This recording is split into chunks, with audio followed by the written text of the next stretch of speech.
Epictetus opened his teaching with one sentence that, truly absorbed, would change the texture of your day. Some things are in our control and others are not. Your opinions, intentions, desires, aversions, yours. The actions of strangers, the algorithms, the tone of an email, not yours. Most of your suffering, the Stoics insisted, comes from confusing the two. You scroll through a feed and feel attacked by opinions you cannot touch. You read a comment from someone you will never meet and carry their voice into your evening. Marcus wrote in Meditations, Book 4, you have power over your mind, not outside events. Realize this, and you will find strength. This is not denial.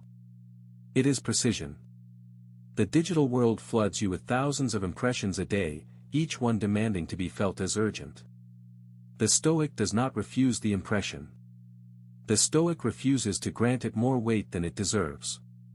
Between a notification and your reaction lies a small, sacred gap. In that gap is your freedom. Marcus Aurelius was the most powerful man in the world. He was also one of the most disturbed by it. He commanded legions while plague killed millions, including his own children. He governed while senators schemed against him. He led campaigns on the Danube in tents pitched in mud, writing private notes by lamplight to keep his soul intact. Those notes, meditations, were never meant to be read by anyone. They were the practice of a man drowning in noise, returning each night to clear water. He wrote, "When you arise in the morning, think of what a precious privilege it is to be alive, to breathe, to think, to enjoy, to love." This is not a man who felt blessed.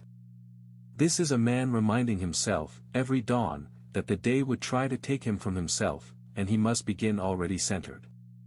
He wrote of those who insulted him, betrayed him, lied about him at court, and he wrote, "The best revenge is to be unlike him who performed the injury." His critics were the trolls of his age, only louder, with more power. He answered not by replying. He answered by remaining. Seneca, in his letters, warned a friend, "We suffer more in imagination than in reality." Your phone is the engine of that imagination. It shows you 1,000 storms that are not in your room. The ancients understood that the mind, untrained, reaches for any disturbance like a hand reaches for fire, and burns itself again and again. You are Marcus on the Danube. The empire is your inbox. The plague is the news cycle. The conspiring senators are the strangers in your replies. The mud is the hour you cannot get back. The question is not how to escape. The question is how to govern. Begin with the morning. Before you touch your phone, sit for 1 minute. The Stoics called this premeditatio malorum, the rehearsal of the day. Tell yourself plainly, today I will encounter people who interrupt, opinions that provoke, news that frightens. None of these belong to me. My judgment belongs to me. This single minute, practiced for 30 days, will change the way your nervous system meets the screen. Second, take the view from above.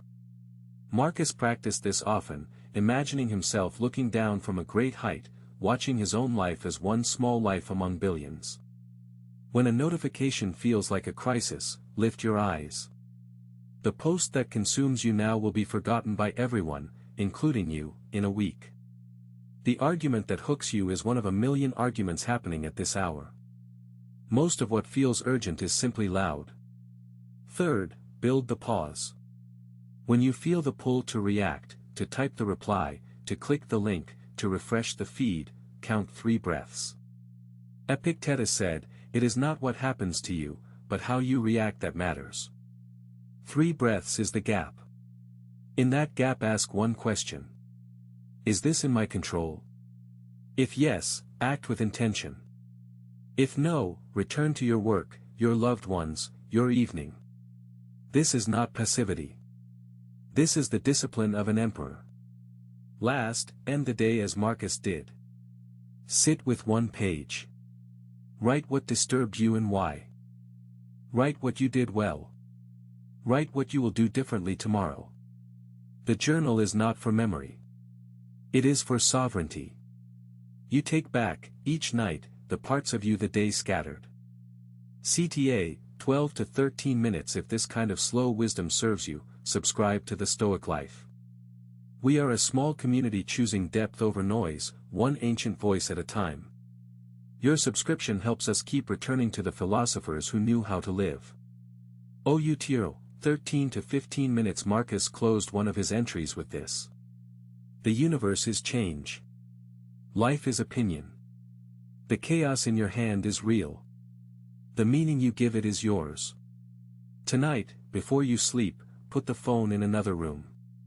Sit with one Stoic sentence. Let the storm pass without you. The empire you must govern is not out there.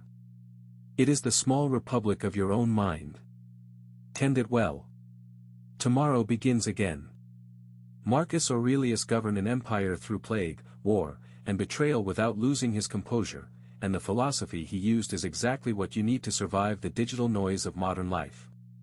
In this video we draw directly from Meditations, the letters of Seneca, and the discourses of Epictetus to show how Stoic wisdom reframes your relationship with notifications, social media, and the relentless pull of the news cycle. You will learn the dichotomy of control, the view from above, the discipline of the pause, and the evening journal, the same tools an emperor used to keep his soul intact while ruling the known world. This is ancient philosophy made practical, not abstract. If you are tired of feeling scattered, reactive, and quietly anxious every time your screen lights up, this video is a doorway back to yourself. Subscribe to the Stoic Life for slow wisdom in a fast world.